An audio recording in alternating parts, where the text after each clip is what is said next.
Veľa ľudí sa nás pýta, že či je toto normálne, čo sa deje naprieč našou krajinou a našou zemou. Včera v Košiciach bol zneúctený pamätník Červenej armády. Zneúctený pamätník ľuďom, ktorým vďačíme za to, že tu dnes môžeme byť. Nech si to každý už prekrúca ako chce. My už viac ako 15 rokov rozprávame o tom, komu máme vďačiť a aká bola naša história a aké sú naše tradície. Komu máme vďačiť za to, že tu dnes môžeme byť. No bohužiaľ, veľa ľudí to nepochopilo, prečo to robíme. Ale ja to poviem takto. Národ, ktorý zabudne na svoju minulosť a svoju históriu, si nezaslúži budúcnosť. Vy sa musíte rozhodnúť, akou cestou chcete ísť. Ja už nebudem rozprávať srdcervúce príbehy, nebudem rozprávať alebo pozývať ľudí na naše akcie, aby nezabudli.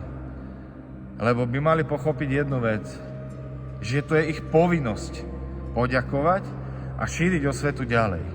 Toto je len výsledkom všetkých vás, ktorí sedíte za počítačmi, ťukáte do klávesnice, ste múdri a len dokážete kydať, rozdeľovať ľudí a písať.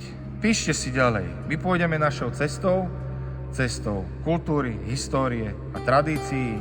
Nás nikto nezastaví.